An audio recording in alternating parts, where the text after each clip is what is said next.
చూసినా మనము ఈ సంతోషాన్ని చూడగలుగుతున్నామంటే యేసయ్య ఒక ఇంటికి పరిమితమైన దేవుడు కాదు, ఒక మతానికి, ఒక కులానికి, ఒక వర్గానికి, ఒక జాతికి సంబంధించిన దేవుడు కాదు. యేసుక్రీస్తు, అందరూ చెప్పండి, యేసుక్రీస్తు అందరికీ ప్రభు. యేసయ్య ఈ లోకంలో జన్మించడం చాలా సంతోషం. అందరూ సంతోషంగా పండగ చేసుకుంటున్నాం కదా. మరి పరలోకంలో పండగ జరగాలంటే ఏం చెయ్యాలి? పరలోకంలో పండగ చేయాలని మీరు ఆశపడుతున్నారా? ఎంతమంది ఆశపడుతున్నారు పరలోకంలో పండగ చేయాలని? అయ్యి బాబా, ఇన్ని చేతులే. ఓకే, పరలోకంలో పండగ ఏంటో తెలుసా? యేసయ్యను మన హృదయంలోనికి ఆహ్వానించడమే పరలోకంలో పండగ. ఇక్కడ మనం పిండి వంటలు అది ఇది సోన్స్ ఎక్స్ అన్నీ చేసుకుంటున్నాం కదా, ఇల్లు శుభ్రాలు, షాపింగ్లు అవన్నీ చేసుకుంటున్నాం కదా. కానీ పరలోకం సంతోషించాలి అంటే మనం ఏం చేయాలంటే మన హృదయంలోనికి క్రీస్తుని ఆహ్వానించాలి. ఈరోజు నేను నా హృదయంలోనికి క్రీస్తుని మరలా ఆహ్వానిస్తాను అన్న వాళ్ళు మీ చేతులు చూపిస్తారా? మీ ప్రక్కన ఉన్న వాళ్ళకి క్రిస్మస్ శుభాకాంక్షలు. క్రిస్మస్ అనేది స్త్రీలకే కాదు, పురుషులకే కాదు, యవనస్తులకే కాదు, వృద్ధులకే కాదు, చిన్నపిల్లలకే కాదు, ప్రతి ఒక్కరికి క్రిస్మస్ అనేది పండగే. క్రిస్మస్ అనేది ప్రతి ఒక్కరికి సంబంధించిందే. కానీ ఈ క్రిస్మస్ అనేది ఆచరణాత్మకంగా కాకుండా, ఇదేదో పెద్ద ఆచారంగా కాకుండా ఆత్మీయంగా మనం జరుపుకుంటే మన క్రిస్మస్ని చూసి దేవుడు సంతోషించగలడా నిజంగా అనేది ఆలోచించుకుంటూ మన క్రిస్మస్ సంబరాలు చేసుకోవాలి మనం. ఓకేనా? ఇప్పుడు సమయాన్ని దైవ సేవకురాలకు అప్పచెప్పేద్దామా? మీ అందరికీ కూడా ప్రభు పేరట happy Christmas, happy Christmas, merry Christmas. మన ఈ సందడంతా చూసి స్టేటస్లో ఈరోజు స్త్రీల క్రిస్మస్ అని పెడితే రాజమండ్రి నుండి ఒకళ్ళు ఫోన్ చేసి, అదేంటండి 25న అన్నారు కదా క్రిస్మస్, మేమందరం ఫ్యామిలీ 25న రావడానికి సిద్ధపడుతున్నాం, ఈరోజు సెల్లో చూస్తే క్రిస్మస్ అని ఉందేంటండి అన్నారు. అమ్మా, ఈ నెలలో డిసెంబర్లో ఈ 4 వారాలు వచ్చినాయి కదా, 4 వారాల్లోనూ 4 క్రిస్మస్లు. మొదటి వారం ఏ క్రిస్మస్ జరిగింది? పురుషుల క్రిస్మస్. ఇప్పుడు ఈ 2వ వారం ఏ క్రిస్మస్? స్త్రీల క్రిస్మస్. 3వ వారం Sunday school Christmas, Sunday school. రేపు వారం పిల్లలందరూ తేనెటీగల్లాగా రెడీ అయిపోయి వచ్చేయాలి. ఓకేనా? మీ అందరికీ సండే స్కూల్ గిఫ్ట్లు రేపు వారమే ఇస్తారు. వాక్యాలు చెప్పేవాళ్ళు, సండే స్కూల్ పిల్లల లిస్టు, హాజరు పట్టి ఇవన్నీ రేపు వారమే. ఎందుకంటే మరి క్రిస్మస్ సమయంలో మనకి సమయం సరిపోవట్లేదు కాబట్టి రేపు వారం వాక్యం చెప్పే పిల్లలు వీళ్ళందరూ మరి తప్పక మీరు తల్లులు సిద్ధపరచాలి. ఇక ఎన్నో వారం ఉంది? ఇక 4వ వారం ఉంది. 4వ వారంలో బలమైన యూత్ క్రిస్మస్. హల్లెలూయా! ఇప్పటి వరకు మనం విన్నాం కదా, ఈ నెలంతా క్రిస్మస్ సంబరాలు దేశమంతటా, ప్రపంచమంతటా కనిపిస్తూనే ఉంటాయి మన కళ్ళకి. ఎక్కడికక్కడే క్రిస్మస్ ఉత్సవాలు, మనకి క్రిస్మస్ పాటలు, దేవుణ్ణి ఆరాధించే పాటలు ఎక్కడికక్కడ మన చెవులకి వినిపిస్తూనే ఉంటాయి. అందుకే ఈ నెలను ఏమన్నారంటే, ఈ మాసాన్ని ఏమన్నారంటే ఆనందమాసం అన్నారు. ఆనందమాసం. ఇంకొకటి చెప్పమంటారా? కమ్యూనిస్ట్ దేశాలు కూడా, అమ్మ వినాలి, ఇప్పటి వరకు మీరు విన్నారు కదా, ఒక ఇంట్లో ఒక బాబు పుట్టాడు. ఎవరికి సంతోషం? ఆ ఇంట్లో వాళ్ళకి సంతోషం.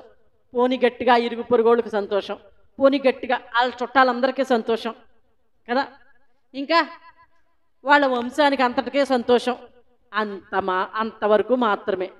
కానీ యేసయ్య జన్మించడం ఎంతమందికో చెప్పనా ఆనందం? అందరికీ ఆనందం. ఎందరికీ? కొందరికి కాదు, అందరికీ ఆనందం. దేవునికి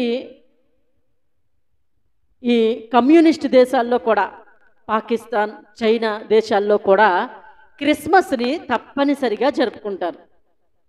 మన దేవుడు అంతటా వ్యాపించి ఉన్న దేవుడు. హల్లెలూయా!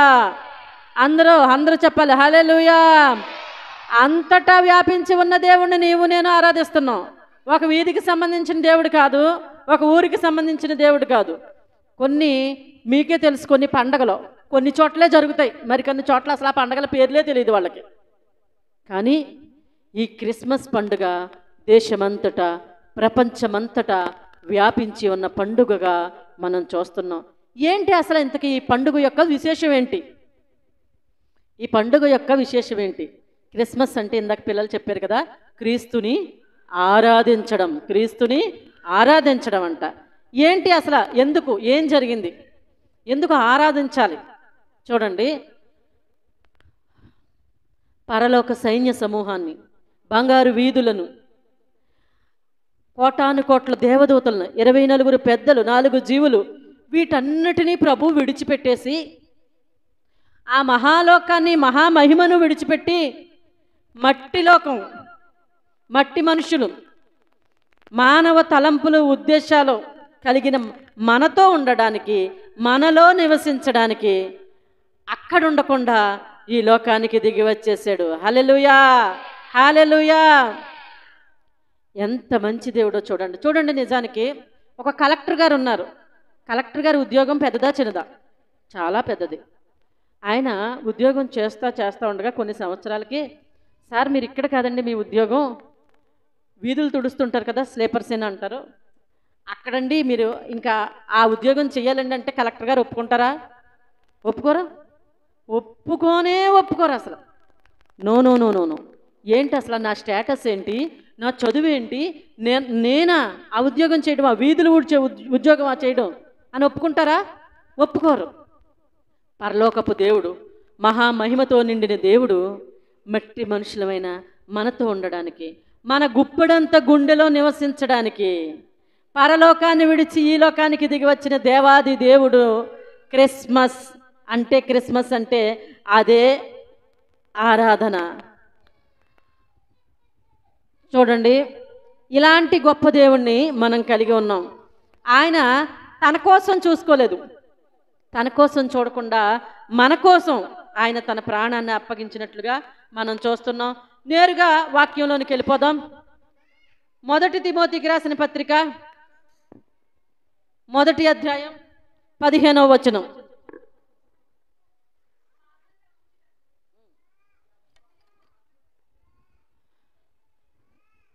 చూడండి, 1 తిమోతికి రాసిన పత్రిక 1వ అధ్యాయము 15వ వచనం. మీరు అందరూ చూశారు కదా, చదవమ్మా మళ్ళీ. పాపులను రక్షించుటకు క్రీస్తు యేసు లోకమునకు వచ్చెను. చాలమ్మా, చాలు.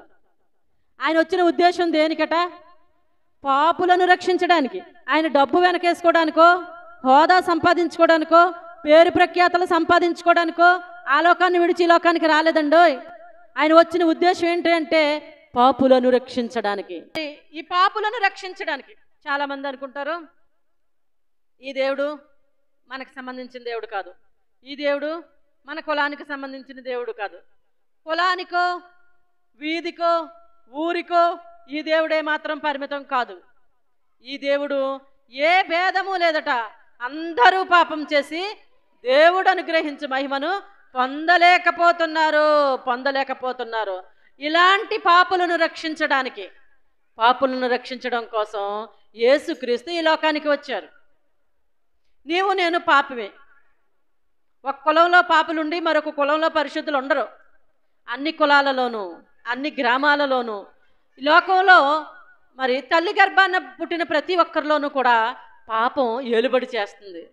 ఈ పాపులను రక్షించడానికి, వీళ్ళ నరకపాత్రులు ఏమాత్రం కాకూడదని యేసు ప్రభు వారు ఈ లోకానికి దిగి వచ్చేశారు. నరకాన్ని తప్పించడానికి, నరకంలో మనం ఎవరం పడిపోకూడదని, నరకాన్ని నుండి మనల్ని తప్పించడానికి ప్రభు ఈ లోకంలోనికి దిగి వచ్చారు. సామెతల గ్రంథం 15వ అధ్యాయం 24వ వచనంలో, క్రిందనున్న పాతాళమును తప్పించుకునే వలనని బుద్ధిమంతుడు పరమునకు పోవు జీవ మార్గమును. చూసారా, బుద్ధిమంతులైతే పరమునకు పోవు జీవ మార్గం వెతుక్కుంటారట. క్రింద ఏముందట? పాతాళం. ఆ పాతాళం తప్పించుకోవాలని అందరికీ ఉంటుంది, కానీ తప్పించుకోవాలంటే ఎక్కడికి రావాలంటే ఇదిగో పరమునకు పోవు జీవ మార్గాన్ని వెతుక్కోవాలి. ఆ జీవ మార్గం ఎవరు చూపించగలరు అంటే ఇదిగో ఇప్పటి వరకు మనం చెప్పుకున్న యేసు ప్రభు వారు మాత్రమే చూపించగలరు.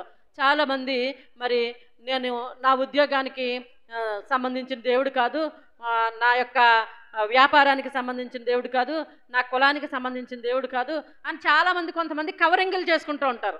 ఏం చేసుకుంటారు? కవరింగ్లు. చూడండి, వినాలి శ్రద్ధగా. ఒక కాకి ఏం చేసిందంటేనట, పిల్లలు, చిన్నపిల్లలు వినాలి, కథ చెప్తున్నాను. ఒక కాకి ఏం చేసిందంటేనట, కాకి ఎలా ఉంటుంది, ఏ రంగులో ఉంటుంది, నల్లగా ఉంటుంది కదా. ఆ కాకి ఏం చేసిందంటేనంట, ఒక సున్నం వైట్ కలర్ వేస్తారు కదా, పెయింట్ బకెట్, వైట్ పెయింట్ బకెట్లో ములిగి తేలి ఏం చేసిందంటేనంట, నేను కూడా పావురాల గుంపులోనికి వెళ్ళిపోవాలి, ఆ పావురాలతో ఉండాలి నేను అనుకుని ఈ తెల్ల సున్నం దాంట్లో ములిగి లేచిందట. దాని కలర్ అంతా మారిపోయిందట. దాని కలర్ మీరు ఏమని చెప్పారు, నల్ల బ్లాక్ అని చెప్పారు కదా. ఇప్పుడు ఆ సున్నంలోంచి ములిగి తేలిన తర్వాత కాకి ఏ రంగు వచ్చేసింది, వైట్, తెల్లగా వచ్చేసింది. ఇప్పుడు పావురాల గుంపులోకి వెళ్ళి కలిసిపోయిందంట ఈ కాకి. కలిసిపోతే ఆ పావురాలన్నీ చూస్తున్నాయంట, ఏంటో కొంత విచిత్రంగా ఉందేంటి ఇది అనుకునంట. ఏం చేసినాయి అంటేనట, ఆ పక్కన ఉన్న పావురం ఈ కాకిని అందంట, ఏంటి నీ ముక్కు ఇంత పొడవుగా ఉందేంటి అని అడిగిందంట. ఎవరో పావురం ఎవరిని, కాకిని. అంటే అప్పుడు కాకి కవర్ చేసేసిందంట. ఏమని కవర్ చేసిందంటే, మరి నేను యుద్ధంలో పోరాటంలో నన్ను పొడిచి పొడిచి పొడిచి మిగిలిన వాళ్ళు అందరూ పొడుతుంటే నా యొక్క ముక్కు ఇలా పొడవుగా అయిపోయింది అని కవర్ చేసిందట. ఓహో, ఇంక ఈ పావురం ఏం మాట్లాడలేదట. అయితే అవునా అని ఇంకా ఏం మాట్లాడలేదట. మరొక 2 పావురాలు దాటి ఇంకా కొంచెం గుంపులోకి వెళ్ళిందట. అప్పుడు ఇంకొక పావురం ఇంకొక డౌట్ అడిగిందంట, ఏంటి నువ్వు నీ అరుపు తేడాగా ఉందేంటి అని అడిగిందంట. కాకి అరుపు ఎలా ఉంటుంది చెప్పండి పిల్లల మీరు, కావు కావు అంటది కదా. ఏంటి నువ్వు మా పావురానివేనా, ఏంటి మరి అరుపు తేడాగా వినిపిస్తుంది ఏంటి అంటే అన్నదంట, పోరాటంలో యుద్ధంలో పొడవటమే కాదు, నేను వాళ్ళతో చాలా దెబ్బలాడాను, అందుకుని నా వాయిస్ అలా మారిపోయిందని కవర్ చేసేసుకుంటుందట. ఎక్కడికక్కడ ఏంటిది, కవరింగ్ అనమాట. అప్పుడు ఇంకొంచెం లోపలికి వెళ్ళిందట. ఈ పావురాలకు అన్నిటికీ డౌట్గానే ఉంది. ఇంకొంచెం లోపలికి వెళ్ళిన తర్వాత ఈ పావురాలన్నీ మామూలుగా కలిసి ఉన్నాయంట. మధ్య మధ్యలో కాకొచ్చి ఏది పడితే అది తింటుందట. పావురాలు ఏమి పడితే అవి తినవు, కాకి మాత్రం చెత్త అంతా తింటుంది. ఏం తింటుంది కాకి, చెత్త అంతా తింటుంది. అప్పుడు ఈ పావురాలు గమనిస్తున్న పావురాలు అన్నాయంట, అవును నువ్వు ఏం పడితే అది అలా తినేస్తున్నావేంటి అని అడిగినాయి అంట. అంటే మా పావురాల్లాగా నువ్వు లేవు ఎలాగైనా ఏంటి అని అడిగితే అప్పుడు ఈ కాకి అందంట, మరి యుద్ధంలో పోరాటంలో తిండి లేక ఉపవాసాలు ఉండి ఉండి అలసిపోయి నేను ఏది పడితే అది అలా తినేస్తున్నాను అందంట. ఇప్పుడు కూడా ఏం చేసింది, కవరింగ్ చేసేసింది. అలాగే చాలామంది దేవుని మాటలు చెప్తే వాళ్ళు ఏమంటారంటే, అమ్మమ్మమ్మ మా దేవుడు కాదు ఆ దేవుడు, మాకు ఆ మాటలు చెప్పకండి అంటారు. అమ్మమ్మమ్మ మేము ఆ గుళ్ళోకి వచ్చి కూర్చోకూడదమ్మా అంటారు. అయితే ఒకప్పుడు మేము కూడా అలాగన్న వాళ్ళమే. ఇక్కడ ఉంది మీరు అందరూ కూడా అలా అన్నవాళ్లే, అవునండి కాదా. అయినా మీరు అలా కవరింగ్లు చేసుకుంటున్నారు కదా, అందుకు నాకు వద్దు అనలేదు యేసయ్య. ఏమన్నాడంటే, ప్రయాసపడి భారం మోసుకుంటున్న సమస్త జనులారా నా యొద్దకు రండి, మీరు వస్తే వచ్చినట్టు లేకపోతే మిమ్మల్ని అందరినీ కాల్చేస్తాను అన్నాడా దేవుడు. ఏమన్నాడంటే, నా యొద్దకు వస్తే మీరు విశ్రాంతి పొందుతారు. ఆయన యొద్దకు వస్తే వచ్చిన వాళ్ళకి లాభమా, చూసిన వాళ్ళకి లాభమా? అందరూ చెప్పలేదు, పిల్లలు చెప్పలేదు, సండే స్కూల్ పిల్లలు. వచ్చిన వాళ్ళకి లాభమా, చూసిన వాళ్ళకి లాభమా? వచ్చిన వాళ్ళకే లాభం కదా. మరి వచ్చిన వాళ్ళకే లాభం. ఏం దొరుకుతుందట ఆయన దగ్గర, విశ్రాంతి దొరుకుతుందట. నేను నరకంలో పడిపోవాలి అసలు, కానీ యేసు ప్రభువు వారు ఆ లోకాన్ని విడిచిపెట్టి ఈ లోకానికి ఎందుకు ఈ రీతిగా జన్మించారు అంటే, నిన్ను నన్ను రక్షించడం కోసమే. మనందరం మరి ముందే చెప్పుకున్నాం కదా, ఈ క్రిస్మస్ ఒకళ్ళకి కాదు ఇద్దరికి కాదు అందరికీ సంబంధించింది. ప్రభు పుట్టుక ఎలాంటిది అంటేనట, ఆయన దైవత్వం యొక్క గొప్పతనం మనం మాటల్లో ఏమాత్రం కూడా మనం వివరించలేము. ఆయన పుట్టుక ఎలాంటిది అంటేనట, చూడండి వినాలి. ఆయన పుట్టుక ఎలాంటిది అంటే, ఒక ప్రణాళికాబద్ధమైన పుట్టుకటైన ఆయన ఇలా అంటే అలా పుట్టలేదు, ఒక ప్రణాళికతో ఆయన పుట్టాడు. ఏంటా ప్రణాళిక? నిన్ను నన్ను రక్షించడానికే, నిన్ను నన్ను ఆ నరకము నుండి తప్పించడానికి. ఆయన పుట్టుక ఈ లోకంలో ఎవరి పుట్టుకతోనూ ఈక్వల్ చేయలేము, సమానం చేయలేము. ఎందుకో చెప్పమంటారా? ఆయన పరిశుద్ధమైన పుట్టుక, ఆయన కన్యక గర్భాన్న పుట్టినట్లుగా మనం చూస్తున్నాం. ఇంకొకటి చెప్పమంటారా? ఆయనలో ఉన్న స్పెషల్స్ వినాలి పిల్లలు. మరొక స్పెషల్ ఏంటో చెప్పమంటారా? ఆయన పరలోక సంబంధమైన పుట్టుక, ఈ లోక సంబంధమైనది ఏమాత్రం కాదు. మూడవ పుట్టుక పరలోక సంబంధమైనది. ఇక నాలుగవది ఎవరి కోసం అంటే పాపులందరి కొరకు. ఎవరి కోసం? కొందరి కొరకు కాదు, అందరి కొరకు, పాపులందరి కొరకు. 4 రకాల విషయాలు చెప్పుకున్నాం మనం. ఆయన పుట్టుక మొదటిదేంటి? ప్రణాళికాబద్ధమైన పుట్టుక. రెండవ పుట్టుక ఆయన పరిశుద్ధమైన పుట్టుక. మూడవది పరలోక సంబంధమైన పుట్టుక. ఆయన పాపులందరి కొరకు పుట్టిన మహనీయుడు, మహోన్నతుడు కదా. పాపులు ఎక్కడెక్కడ ఉంటారో? ఎక్కడెక్కడ ఉంటారో? భూమి అంతటా, బెజవాడ నుండి గుడివాడ వరకు. ఏ ఊరు చూసినా, ఏ దేశం చూసినా, ఏ వీధి చూసినా పాపులే. ఈ పాపులందరూ పరిశుద్ధులు అవ్వడానికి ఒకే ఒక్క మార్గం. ఆయన క్రిస్మస్ లేకపోతే ఎవరికి రక్షణ లేదు. ఆయనే కనుక పుట్టకపోతే రక్షణ ఉందా?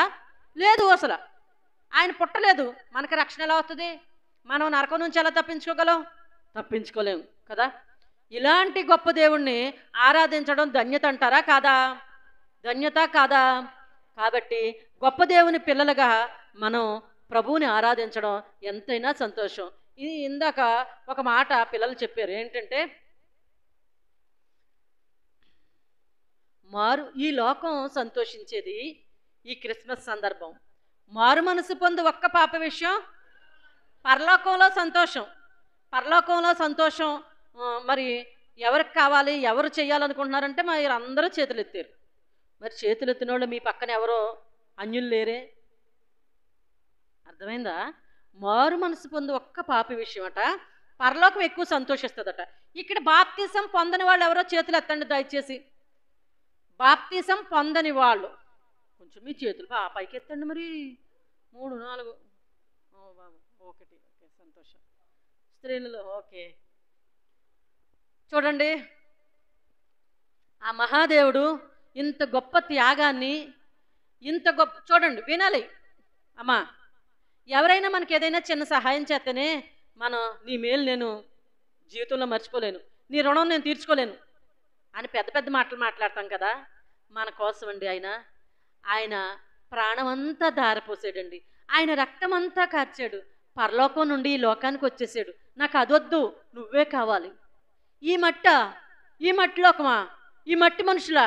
ఎందుకు ప్రవ్వా ముందు ఒక మాట వెనకాల ఒక మాట మాట్లాడతారో? ఏళ్ళెందుకు ప్రవ్వా నీకు? ఆ దేవదూతలతో చేయించుకోవచ్చు కదా నువ్వు ఏమైనా చేయించుకోవాలనుకుంటే. అంటే ఆయన ఏమంటాడంటే, కాదు వీళ్ళే నా బిడ్డలో, వీళ్ళే కావాలి నాకు అని ఆయనను ఎవరూ ఆప్ చేయలేకపోయారు. మరి ఇప్పుడు బాప్తిస్మము అంటే ఏంటి అంటే మీరు మార్పు చెంది, వినాలి. బాప్తిస్మము అంటే అర్థం ఏంటంటే మీరు హృదయాన్ని మార్చుకోవడమే. మీరు ఏమి ఇవ్వాలి అంటే ఇదిగో మీ హృదయాన్ని ప్రభువుకి ఇవ్వాలి, అదే బాప్తిస్మం. మరి అయితే మేము ఎప్పుడో ఇచ్చేసామండి, మేము ఇంక బాప్తిస్మం పొందేసినట్టేండి అంటే దేవుడు ఈ లోకం చూసేటట్లుగా బాప్తిస్మం అనేది మరి దైవజనుల చేత మీద, దైవజనుల హస్త నిక్షేపణ మరి కార్యక్రమం ద్వారా బాప్తిస్మం తీసుకోవాలని బైబిల్ గ్రంథం సెలవిస్తుంది. బాప్తిస్మం తీసుకోకపోతే మనం ఎవరి పిల్లలం కాదో తెలుసా? ఆయన పిల్లలం కాదు. మీరు కానుకివ్వచ్చు, దేవునికి గంట ప్రార్థన చేయొచ్చు, మీరు ఉపవాసం ఉండొచ్చు, అయినా ఆయన పిల్లల లెక్కలోనికి మాత్రం రారు. ఈ క్రిస్మస్ సందర్భంగా ఈ బాప్తిసం తీసుకొనని వాళ్ళు ఒక్క మాట ఇవ్వండి చాలు, అప్పుడు పరలోకం సంతోషిస్తుంది. నేను కూడా చాలా సంతోషిస్తాను. వాళ్ళ హృదయాలు పగలాలి, వాళ్ళు దేవుని పిల్లలు అవ్వాలి. దేవుని పిల్లలు కాకపోతే మనలో ఈ క్రిస్మస్ ఆనందం సంపూర్ణం, పరిపూర్ణం ఏమాత్రం కాదు. దేవుని బిడ్డగా ఈరోజే దేవునికి మాట ఇవ్వండి, ప్రభువా ఇక నేను నీ బిడ్డనే. ఇదిగో డిసెంబరు 31వ తారీఖు ఆదివారం వచ్చింది. ఆ రోజు బాప్తిస్మ కార్యక్రమాలు ఉన్నాయి. ఇప్పటికే 2 బాప్తిస్మాలు అడిగారు సంఘంలో, సామర్లకోటలో కూడా అడుగుతున్నారు.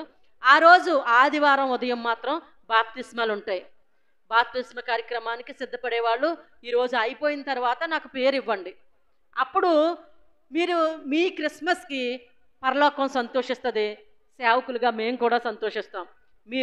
మీ నుండి మేమేమీ ఆశించట్లేదు, మీ నుండి ఏ విధమైనది కాదు. మీ మనసు మారి దేవునికి అప్పగించండి చాలు. మీ మనసు మారితే మీరు దేవుని బిడ్డలు అయినట్టే. మీ మనసు మారితే మీరు హృదయంలో సంతోషాన్ని చూడగలరు. అయ్యో లోకంలో ఇంకా ఎప్పుడో తీసుకుందామని వాయిదా వేయకండి సుమా. వాయిదా మనం దేనికి వేస్తామంటే ఇదిగో ఇలాంటి ప్రాముఖ్యమైన వాటికే వేస్తాం. ఏదైనా కొనుక్కోవాలి అనుకుంటే, ఏదైనా చెయ్యాలి అనుకుంటే అది ఎప్పుడు అనుకుంటే అప్పుడే చేసేయాలనుకుంటాం కదా. ఇన్స్టెంట్ కాఫీ, ఇన్స్టెంట్ టీ అలా సిద్ధపరచబడినట్టుగా అలా చేసేయాలనుకుంటాం. కానీ దేవుని దగ్గరికి వచ్చేసరికి ఏమంటామో తెలుసా? మళ్ళీ సంవత్సరం, మళ్ళీ ఉపాస కొట్టాలకి, మళ్ళీ డిసెంబర్కి. No no no no no. ఎవరి జీవితం ఎప్పుడు ముగింపో ఎవరికైనా తెలుసమ్మా? తెలీదు. నేను పట్టుకున్న ఈ మైకు కొంచెం పనిచేస్తుంది, ఇంకా చెప్పగలను. నేను కట్టుకున్న చీరకి చెప్పగలను ఇంకా ఒక 4-5 ఇస్త్రీలు వేయచ్చు అని. కానీ మన జీవితానికి గ్యారంటీ లేదు సహోదరుడా, సహోదరి. జరిగిపోయిన తర్వాత, కాలం దాటిపోయిన తర్వాత నువ్వు నేను చేసేది ఏమీ లేదు. క్రిస్మస్ అంటే దేవుడు మన కోసం అంత చేసాడు, ఇంత చేసాడు అనుకుంటున్నావు. నువ్వేం చేసావు దేవుని కోసం? దేవుడు తన కుమారుణ్ణి మన కోసం ఇచ్చేసినప్పుడు మనమేమిచ్చాము దేవునికి? మన హృదయాన్నే పూర్తిగా మనం ఇవ్వడం లేదు. జ్ఞానులు ఏం చేశారు? జ్ఞానులు బంగారము, బోళము, సాంబ్రాణి కానుకగా ప్రభువుకు తెచ్చి అప్పగించారు. ఎందుకంటే ఆయన పరిశుద్ధుడు, ఆయన దగ్గరికి ఒట్టు చెట్లతో వెళ్ళడం ఏంటి అని చెప్పి వాళ్ళు ఆ కానుకలను సిద్ధపరిచి ప్రభువు దగ్గరికి తీసుకొచ్చారు. మీరేం చేయాలి అంటే మీరు మీ యొక్క విలువైన హృదయాన్ని దేవునికి ఇవ్వాలి. దేవుడు అడుగుతున్నాడు, యేసు ప్రభు అని నీ నోటితో ఒప్పుకొని, దేవుడు మృతులలో నుండి ఆయనను లేపనని నీవు హృదయమందు విశ్వసించిన ఎడల నీవు రక్షించబడుదువు. చూసారా, మనం రక్షించబడితే ఏమవుతామంటే ఒక్కొక్కళ్ళం బ్రతికున్న బైబిల్లాగా అయిపోతాం, మాట్లాడే బైబిల్లాగా అయిపోతాం, సజీవమైన సాక్ష్యాలుగా సిద్ధపరచబడతాం. మనం బాప్తిసం తీసుకోకపోతే, దేవుని బిడ్డగా ముద్రించబడకపోతే ఎన్ని క్రిస్మస్లు ఎలాంటివి జరుపుకున్నా సంపూర్ణ సంతోషం ఉండదు. ఏమున్నా ఏమి లేకపోయినా పర్వాలేదండి. మన ఇంటికి సున్నం వేసుకున్నా వేసుకోపోయినా పర్వాలేదు, క్రిస్మస్సే. మనం కొత్త బట్టలు కట్టుకున్నా కట్టుకోకపోయినా పర్వాలేదు, క్రిస్మస్సే. మీరు తర్వాత ఒక మంచి అర్థవంతమైన నాటిక చూద్దరు. కానీ అసలు క్రిస్మస్ అంటే ఏంటి అన్నది ఈరోజు స్త్రీల క్రిస్మస్ సందర్భంగా స్త్రీలు మీ అందరికీ అర్థమయ్యే రీతిలో మరి వివరించడానికి సిద్ధంగా ఉన్నారు. క్రిస్మస్ క్రిస్మస్ క్రిస్మస్ అనుకుని ఆ రోజే బిర్యానీ తిని ఏదో ఆ రోజే మంచిగా డ్రింక్ తాగి అమ్మయ్యా అయిపోయింది ఇంక ఈ సంవత్సరం క్రిస్మస్ అనుకోవడం వల్ల ఏమన్నా లాభం ఉందా? No no no no no no no, లాభం లేదు. ఎక్కడికి చేర్చుకోవాలా? యేసయ్యని హృదయంలోనికి చేర్చుకోవాలి. హృదయంలోనికి చేర్చుకున్నప్పుడే సంపూర్ణమైన క్రిస్మస్. అమ్మ, కొన్ని అలవాట్లతో నేను బంధించబడి ఉన్నాను, అందుకే నేను ప్రభువులోకి రాలేకపోతున్నాను అని మీలో ఎవరైనా అంటారేమో. మీ అలవాట్లని విడిపించడానికి, మిమ్మల్ని రక్షించడానికి శక్తిమంతుడు ఎవరో తెలుసా? ఆయనే. మీరంటూ ముందు ప్రభు పాదాల దగ్గరికి వస్తే మీ యొక్క జీవితాన్ని మార్చేది, మిమ్మల్ని ఆయన బిడ్డగా చేసుకునేది బాధ్యత ఎవరిదంటే ఆయనదే. ఒకప్పుడు అన్యులుగా ఉన్న మమ్మల్ని ధన్యులుగా చేశాడు.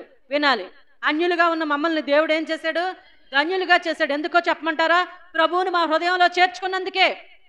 యేసు ప్రభు వారు మా ఇంట్లో అడుగు పెట్టడానికి అవకాశం లేకుండా ఇంటి నిండా ఫోటోలే, ఇంటి నిండా విగ్రహారాధన సంబంధమైన పూజలే. అలాంటి సందర్భంలో మమ్మల్ని ఎంత ప్రేమించాడో. నన్ను విడిచి వేరొకళ్ళని ఆశ్రయించారు కదా మీరు అని విడిచిపెట్టేలేదు. ఏం చేశాడంటే ప్రభు, పుట్టినప్పుడు ఆరోగ్యంగానే పుట్టిన నేను మరణఛాయలోనికి వెళ్ళిపోతున్నప్పుడు ఆయన నన్ను జ్ఞాపకం చేసుకున్నాడు. నా ఎండిన ఎముకల్లోనికి ఆయన జీవాన్ని ప్రవహింపచేశాడు. హల్లెలూయా! ఆనాడే నాకు క్రిస్మస్. నిజంగా 3 సంవత్సరాల వయసులోనే చనిపోవలసిన నన్ను అప్పుడే నా జీవితంలో క్రిస్మస్ వెలుగు ఉదయించింది. ఇంకా నీ హృదయంలో, నీ జీవితంలో ఆ క్రిస్మస్ వెలుగు ఉదయించకపోతే నీ జీవితం చీకటిమయమనే చెప్పాలి. నువ్వు ఉద్యోగస్తుడు అయినా, వ్యాపారస్తుడు అయినా, నీకు సొంత ఇల్లున్నా, భార్యా బిడ్డలు ఉన్నా, నీ జీవితం చీకటిలోనే తడుములాడుకుంటున్నావు. సహోదరి, సహోదరుడా, ఇదిగో ఈ క్రిస్మస్ సందర్భంగా మీరు దేవునికి మాట ఇవ్వండి. ప్రభువా, నేను నీ బిడ్డగా ఉంటాను, నా కోసం నువ్వు ఈ లోకానికి దిగొచ్చేసావు, నీ కోసం ఇదిగో మాట ఇస్తున్నాను ప్రభువా అని యేసయ్యకి మాట ఇవ్వండి. ప్రతి విషయంలోనూ దేవుడు మిమ్మల్ని నడిపిస్తాడో ఆ డిసెంబర్ 31వ తారీఖున మిమ్మల్ని కూడా తన బిడ్డలుగా చేసుకుంటాడో ఎంత ధన్యత అండి నిజంగా. ఫలానా ఆయన ఇప్పుడు మన ముఖ్యమంత్రి గారు, మన ప్రధానమంత్రి గారు పిల్లలంటే వాళ్ళకి ఎంత హోదా. వాళ్ళు నడిచి తిరుగుతారండి. ఎలా ఎలా తిరుగుతారు? కారుల్లో, సెక్యూరిటీ మళ్ళీ వాళ్ళకి, అవునా కాదా? ఎందుకు? ఈ లోకంలో అధికారుల పిల్లలకే ఎంత హోదా ఉంటే నీవు నేను ఎవరి పిల్లలం? పరలోక సంబంధమైన దేవుని బిడ్డలం, పరలోక సంబంధమైన దేవుని బిడ్డలం. ఇక మరి మనకి ప్రతి విషయంలో మనం దేవుడే మనకి కాపుదలుగా, ఆయనే మనకు అండగా, కొండగా, కోటగా, ఆశ్రయంగా ఉండి మనల్ని నడిపించే దేవుణ్ణి మనం కలిగి ఉన్నాం. కాబట్టి ఈ క్రిస్మస్ రోజుని బాప్తిసం తీసుకున్న వాళ్ళు ప్రభువుకి మాట ఇవ్వండి, పరలోకంలో సంతోషం కలుగుతుంది. ప్రభువుకి మాట ఇవ్వండి, ప్రభువా నేను నీ బిడ్డగా నేను ముద్రించబడతాను తండ్రి. దీనికి ఏ విధమైన వెల కట్టక్కర్లేదు సుమా, ఏ విధమైన టిక్కెట్టు లేదు. ప్రభువా నా మనసు నీకు ఇస్తున్నానంటే ఆయన సంతోషిస్తాడో, పరలోకంలో ఎక్కువ సంతోషం కలుగుతుందట. ఆ ఒక్క వచనం చూసి మనం ముగించుకుందాం. మారు మనసు పొందు ఒక్క పాప విషయం పరలోకమందు ఎక్కువ సంతోషం కలుగును అన్న మాట ఒక్కటి చూసి మనం ముగించుకుందాం. లోకాసు వార్త 15వ అధ్యాయం. అమ్మ ఒకసారి చూడండి, 68వ పేజీ, కొత్త నిబంధన 15వ అధ్యాయం 7వ వచనం. అటువలే మారు మనస్సు అక్కరలేని 99 మంది నీతిమంతుల విషయమై కలుగు సంతోషం కంటే మారు మనసు పొందు ఒక్క పాప విషయం పరలోకమందు ఎక్కువ సంతోషం కలుగుతుందట. వినాలి, ఒకసారి నా వైపు చూడాలి. చూడండి, ఎక్కడ బాప్తిస్మం పొందిన వాళ్ళు చేతులు ఎత్తండి. ఇప్పుడు రక్షణ పొందిన దేవుని బిడ్డలుగా ఉన్నవాళ్ళు చాలా చేతులు వేసిపోయినాయి దించి. వేళ్ళని బట్టి దేవుడు సంతోషించడట. ఈ 99 మంది కంటే మారు మనసు పొందు ఒక్క పాపి బాప్తిసం తీసుకోకుండా ఉన్నారు. చూడండి మీరు, ప్రభువా నా జీవితం ఇంక నీకే సొంతం, నా హృదయం నీకిస్తున్నాను అన్నవాళ్ళు ఎవరైనా ఈరోజు ఉంటే దానికే పరలోకంలో ఎక్కువ సంతోషం కలుగుతుంది. అర్థమవుతుందా? ఆ కార్యం ఈరోజు ఇక్కడ మన ఈ సంఘంలో కూడా జరుగునుగాక. ఆమేన్. మీరు అందరూ ఎక్కడున్న వాళ్ళు అక్కడే కళ్ళు మూసుకోండి, ప్రార్థన చేసుకుంటుండగా. ఎక్కడున్న వాళ్ళు అక్కడే దయచేసి ఎవరు కదలొద్దు ప్లీజ్. అందరూ కళ్ళు మూసుకోవాలి. మారు మనసు పొందకుండా బాప్తిస్మం తీసుకోకుండా ఉన్నవాళ్ళు, రేపు డిసెంబర్ 31కి నేను బాప్తిసం తీసుకోవడానికి సిద్ధంగా ఉన్నానండి అన్నవాళ్ళు, మీ భార్యను అడగక్కర్లేదు, మీ తల్లిదండ్రులను అడగక్కర్లేదు, మీ హృదయ ప్రేరేపణ బట్టి అందరు కళ్ళు మూసుకోవాలి. ఎవరు చూడడానికి వీల్లేదని చెప్పాను. నేను చెప్పే మాట వినాలి. అమ్మా దయచేసి ఎవరో చూడండి, ఈరోజు నా వల్ల దేవునికి సంతోషం కలగాలి. నేను ఇప్పటి వరకు బాప్తిసం తీసుకోలేదమ్మా, దేవుని మాటకి దేవుని పిలుపుకి నేను లోబడలేదమ్మా, ఈరోజు నా మనసు నన్ను గద్దిస్తుంది. ఎన్ని మేళ్ళు అనుభవించావు సహోదరుడా, ఇంకా బయటే తిరుగుతావా, నా బిడ్డగా ముద్రించబడవా అని దేవుని స్వరం నన్ను గద్దిస్తుందమ్మా. నేను 31వ తారీఖుకి బాప్తిస్మానికి సిద్ధంగా ఉన్నాను అన్నవాళ్ళు మీరున్న చోటే లేచి నిలబడండి. కళ్ళు మూసుకునే మీరు లేచి నిలబడండి. యవనస్తులైన పిల్లలైనా పురుషులైనా మీరెవ్వరిని సలహా చేయక్కర్లేదు. బాప్తిస్మం అనేది మీకు దేవునికి సంబంధించింది. మీ దగ్గర డబ్బులు ఉండనక్కర్లేదు, మీ దగ్గర కొత్త బట్టలు ఉండక్కర్లేదు. ఒక్కటే విషయం, అదే మీ మనసులో నిర్ణయించుకోండి. ఇంత గొప్ప దేవుడు ఈరోజు క్రిస్మస్కి నేను ఇచ్చే కానుక ఇదే ప్రభువా, నా హృదయాన్ని నీకు ఇస్తున్నాను, మాట ఇస్తున్నాను. డిసెంబర్ 31ని నేను కూడా దేవుని బిడ్డగా ముద్రించబడతానమ్మా అన్నవాళ్ళు మీరున్న స్థలంలోనే దయచేసి లేచి నిలబడండి. దేవుని సేవకురాలుగా ఈ 40 దినాల ఉపవాసానికి ఉపవాస ప్రార్థనలకి ప్రతిఫలంగా దేవుడు ఈ బిడ్డల్ని ఇచ్చాడని సంతోషిస్తాను. పరలోకమందు దేవుడు సంతోషిస్తాడు. మారు మనసు పొందు ఒక్క పాపి. హల్లెలూయా హల్లెలూయా హల్లెలూయా. చాలా సంతోషం, చాలా సంతోషం. ప్రభువా ఒక్క పాపి విషయం నువ్వు సంతోషిస్తావా? ప్రభువా బిడ్డలు లేచి నిలబడ్డారయ్యా, వీళ్ళ తీర్మానాన్ని స్థిరపరచండి అయ్యా. ఎంత మంచి దేవుడవయ్యా, ఎంతకాలం బయట ఉండిపోతావు. లోకానికి వేరుగా ఉంటే ఏమాత్రం నీకు సంతోషం కలగదమ్మా. ఈరోజు నువ్వు యేసయ్యకి ఇచ్చే కానుక ఇదిగో పరలోకం అంతా సంతోషిస్తుంది, దేవదూతలు సంతోషిస్తున్నారు. ఇదిగో నరకం నుంచి తప్పించబడుతున్నారు మీరని దేవదూతలు సంతోషిస్తున్నారు. మీరేదో చేస్తారని ఏదో ఇస్తారని కాదమ్మా, నరకం నుంచి తప్పించబడుతున్నారన్న సంతోషం. ఎంత ఆనందం ప్రభువా. ఈ బిడ్డలు నీ బిడ్డలు అవుతున్నారని అయ్యా మాట ఇస్తున్నారయ్యా, నీకే మాట ఇస్తున్నారయ్యా. ఈ బిడ్డలు నువ్వు చూసావయ్యా, పరలోకంలో నుండి నువ్వు ఈ బిడ్డలను చూసావయ్యా. అయ్యా మీరు జ్ఞాపకం చేసుకోండి, ఇక ఏ విధమైన ఆటంకం కలగకుండా ప్రభు ఈ డిసెంబర్ 31వ తారీఖున ఈ బిడ్డలందరినీ నీ బిడ్డలుగా మీరు చేయించినందుకు నీకు కృతజ్ఞతలు ప్రభువా.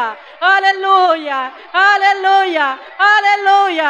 సర్వశక్తిమంతుడా, సర్వోన్నతుడా, సజీవుడా, యుగయుగములకు రాజా, తరతరములకు దేవా, పరలోకాన్ని మహామహిమను దేవదూతలను విడిచి మట్టి లోకంలోనికి దిగొచ్చేసావయ్యా. మట్టి మనుషులు ఎందుకయ్యా ఎంతగా ప్రేమించావు? మాటలో పాపం, చూపులో పాపం, క్రియలో పాపం, ఆలోచనలో పాపం. పాపులను ప్రేమించడం కోసం నువ్వు ఈ లోకానికి దిగి వచ్చిన దేవతనయా నీకు స్తోత్రం నాయనా. ముక్తిదాత నీకు స్తోత్రం నాయనా. శక్తి ప్రదాత నీకు స్తోత్రం నాయనా, నీకు స్తోత్రం. ఏమిచ్చి నీ రుణం తీర్చుకోగలవయ్యా, ఏం చేసి నీ రుణం తీర్చుకోగలవయ్యా. ఏమిచ్చినా ఏం చేసినా నీ రుణం తీర్చలేం, కానీ నీ బిడ్డలుగా ముద్రించబడతామయ్యా. నీ చేతిలో చెయ్యి వేస్తున్నానయ్యా, నీ చేతిలో చెయ్యి వేస్తున్నానయ్యా. ఇక వెనుదిరగనయ్యా, ఇక వెనుదిరగనయ్యా. చావైనా బ్రతికైనా నీకోసమే, నీకోసమే. హల్లెలూయా, హల్లెలూయా, హల్లెలూయా. తెరువబడెను నా మనోనేత్రము, తెరువబడెను నా మనోనేత్రము, తెరువబడెను నా మనోనేత్రము. యేసు నాలో వచ్చినందునా, యేసు నాలో వచ్చినందునా సంతోషమే సమాధానమే, సంతోషమే సమాధానమే, సంతోషమే సమాధానమే. చెప్పనా సాఖ్యమైన సంతోషం, చెప్పనా సాఖ్యమైన సంతోషం. ఈ సంతోషము నీకు కావలనా, ఈ సంతోషము నీకు కావలనా, ఈ సంతోషము నీకు కావలనా. నెడయేసునంతకురము, నెడయేసునంతకురము, నెడయేసునంతకురము, నెడయేసునంతకురము. సహోదరుడా, సహోదరి, నా 15వ సంవత్సరంలోనే నేను బాప్తిస్మం తీసుకుని ప్రభువుని రక్షకునిగా అంగీకరించాను. నాకు అప్పటికి వివాహం జరగలేదు, వివాహం కాలేదు, నిర్ణయించబడలేదు. అయినా నా ప్రభువే చూసుకుంటాడు నా జీవితాన్ని అనుకున్నాను. యవనస్తుడా, ఇంకా దేనికి నీవు ఆలస్యం? ఇంకా ఏంటి నీ ఆలోచన? ఏ దినమున ఏది జరుగుతుందో తెలియదు. గడ్డి పువ్వు లాంటి జీవితం, నీటి ఆవిరి లాంటి బ్రతుకు కదా మన బ్రతుకు. అయ్యో ప్రభువా, నీ చేతిలో చేయి వేసి నీ బిడ్డగా ఉండడానికి తీర్మానించుకుంటున్నానయ్యా. నువ్వు సహాయం చేయండి. ఈ క్రిస్మస్ రోజున నీకు ఇచ్చే కానుక ప్రభువా, ప్రభువా, మేమున్న స్థలంలోనే ఈ బిడ్డలు ఉండాలయ్యా. తండ్రి, నీవంటే అభిమానం చాలదు, నీకు ఇచ్చే కానుక చాలదు.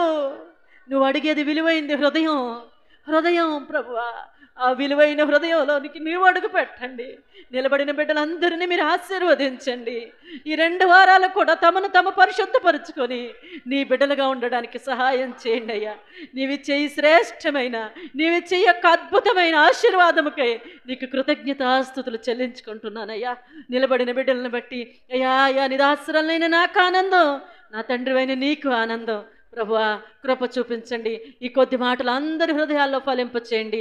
ప్రభువా తండ్రి, పాపులను రక్షించడానికి యేసుక్రీస్తు ఈ లోకమునకు దిగి వచ్చినని అయ్యా లేఖనం ద్వారా మీరు మాట్లాడిన దేవా, అవునయ్యా, అయ్యా అయ్యా ప్రభా, అయ్యా నా కోసం మా కోసం మమ్మల్ని పరిశుద్ధులుగా చేయడానికి నీవు ఈ లోకానికి వచ్చావయ్యా. నీకు కృతజ్ఞతాస్తుతులు చెల్లించుకుంటూ సర్వశక్తిమంతుడైన యేసు నామములో అడిగి వేడుకొనుచున్నాం మా పరలోకపు తండ్రి.